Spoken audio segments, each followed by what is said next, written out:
Mempersembahkan Sandiwara Radio, Misteri dari Gunung Berapi.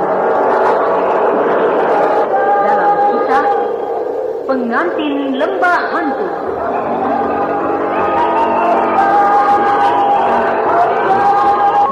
Naskah karya Ahmadi Jafar.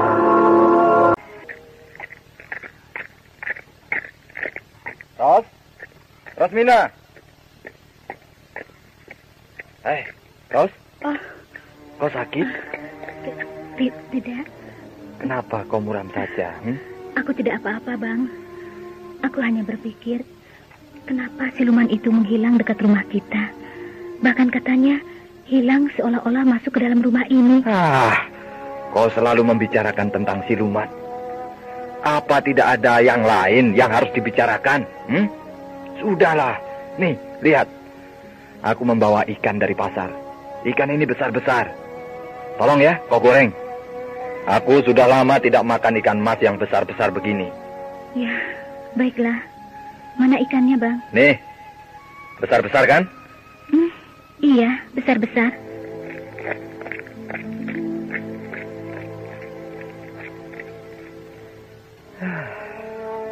Tampaknya istriku sedang sakit. Atau ada sesuatu yang dipikirkannya. Dia selalu bicara tentang siluman itu. Ada-ada saja. Atau memang dia sedang ketakutan karena peristiwa malam itu.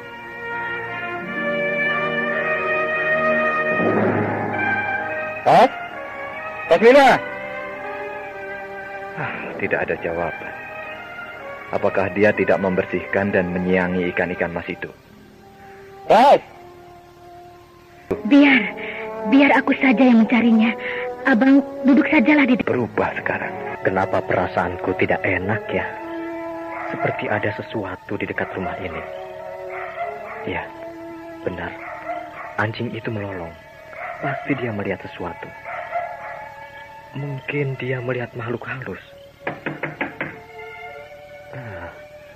Tampaknya makhluk itu dekat dengan rumahku.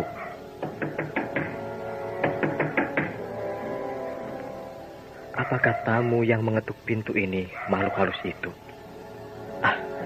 Aku harus hati-hati. Siapa tahu ada orang yang akan mencobaku. Lalu dia mengirimkan makhluk halus ini padaku. Pak Salihun. Suara perempuan. Tengah malam begini ada perempuan datang kemari. Pak Salihun, apakah sudah tidur? Siapa? Aku, Pak, Rosmina. Rosmina.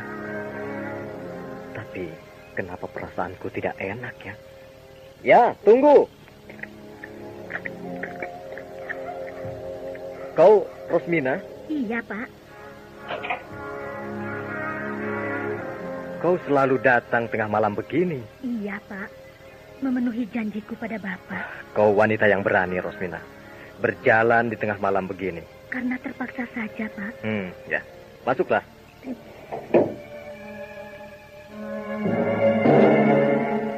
Duduklah. Terima kasih. Tapi perasaanku tetap tidak enak. Apa mungkin Rosmina ini menjadi siluman? Kenapa Bapak memandangku begitu? Tampaknya kau sedikit pucat. Apa kau sakit? Tidak, aku tidak apa-apa. Tampaknya dia agak aneh. Bagaimana dengan kemenakanmu itu? Ya itu, Pak. Sebabnya saya datang kemari agak terlambat. Kenapa dia? Dia ternyata takut untuk diajak kemari. Takut? Takut padaku begitu? Entahlah. Aku tidak tahu. Tapi tampaknya dia tidak mau ke rumah ini.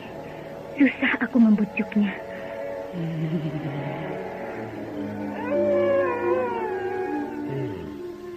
Rupanya orang ini juga sakit.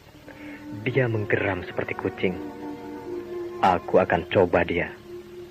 Kenapa Bapak memandangku begitu lagi? Dan kau kenapa tidak mau memandang mataku?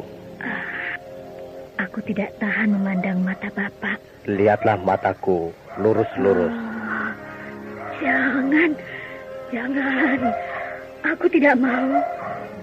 Memang, rupanya dia sedang sakit. Dia tampaknya bisa jadi siluman. Pantas anjing itu dari tadi tidak berhenti melolong. Pak, sudah. Aku tidak mau ditatap seperti itu. Kenapa kau?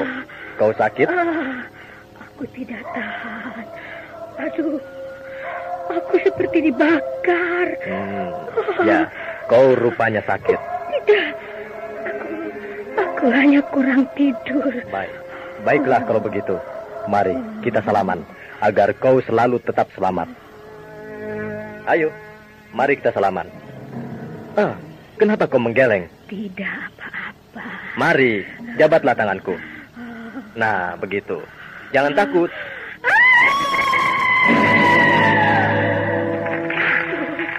Aduh, badanku terasa terbakar. Kau rupanya sakit seperti Mardian, Rosmina. Tangan Bapak seperti besi panas. Sudah lama kau sakit begini?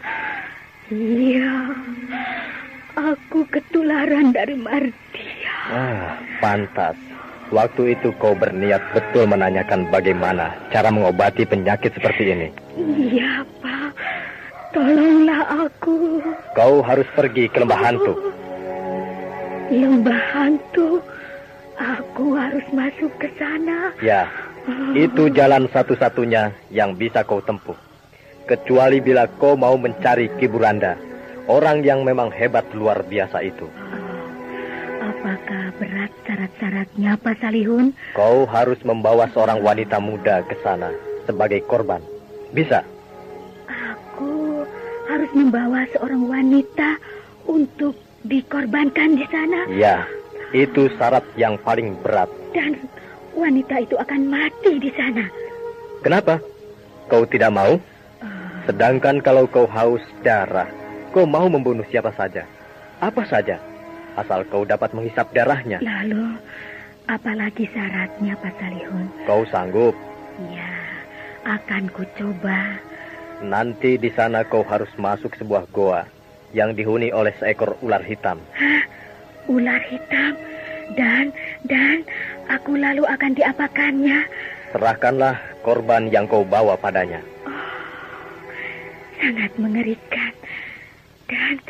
Dan wanita itu tentu dibunuh oleh ular itu? Aku tidak tahu, tapi itulah syaratnya.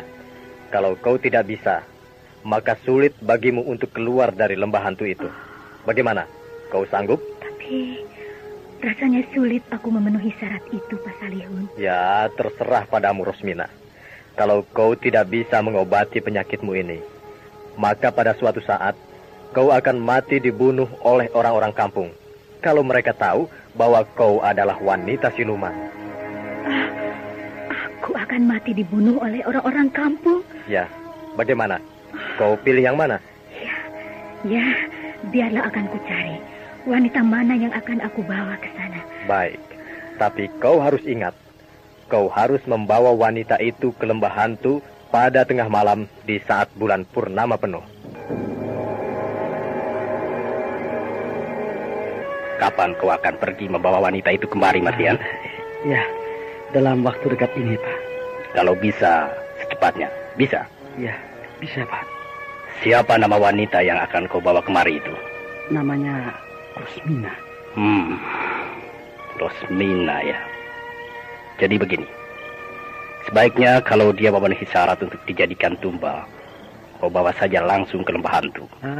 Bagaimana saya bisa mengetahui bahwa dia itu memenuhi syarat, Pak Badirul? Kau tidak usah memikirkan itu. Nanti penghuni lembah itu yang akan menentukannya.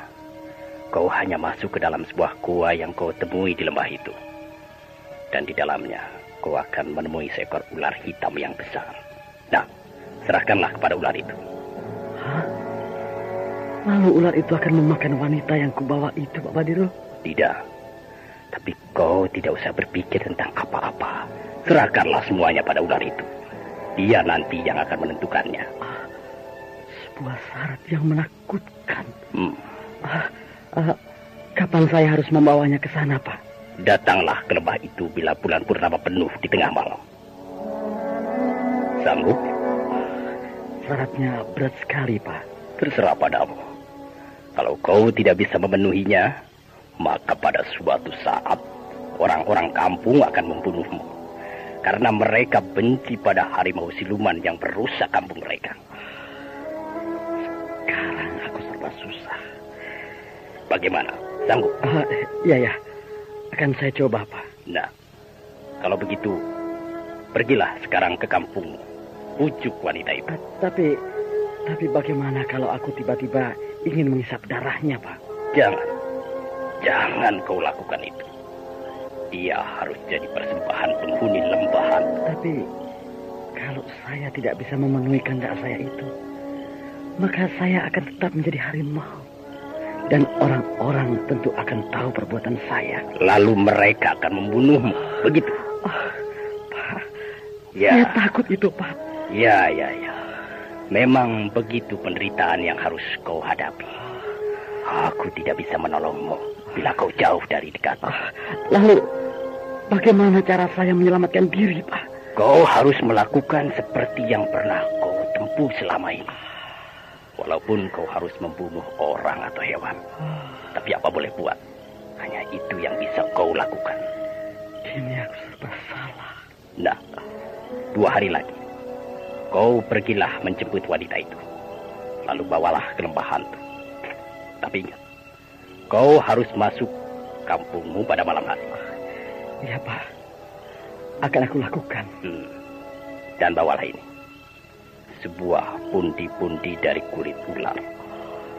Bila kau dalam bahaya, maka kau harus masukkan kepalamu ke dalam pundi-pundi ini. Maka kau tidak akan terlihat oleh siapapun. Iya, terima kasih, Pak. Saya merasa berhutang budi pada Bapak. Jangan berterima kasih dulu. Kerja kita belum selesai.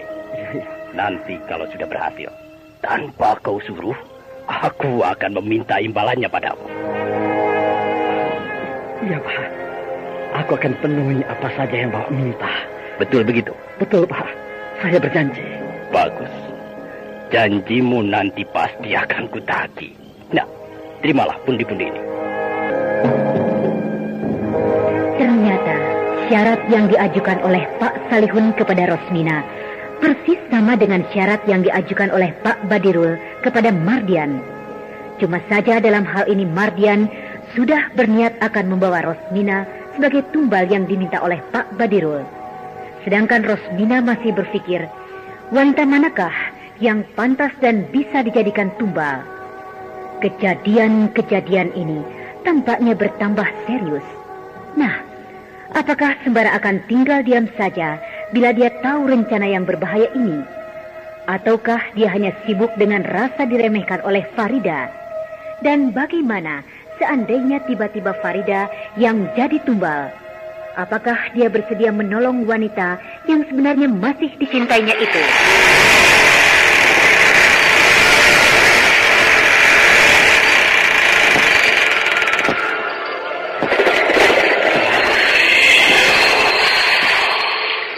Saudara pendengar, demikian tadi telah kita ikuti serial Sandiwara Radio ini. Sampai jumpa esok hari pada waktu dan gelombang yang sama.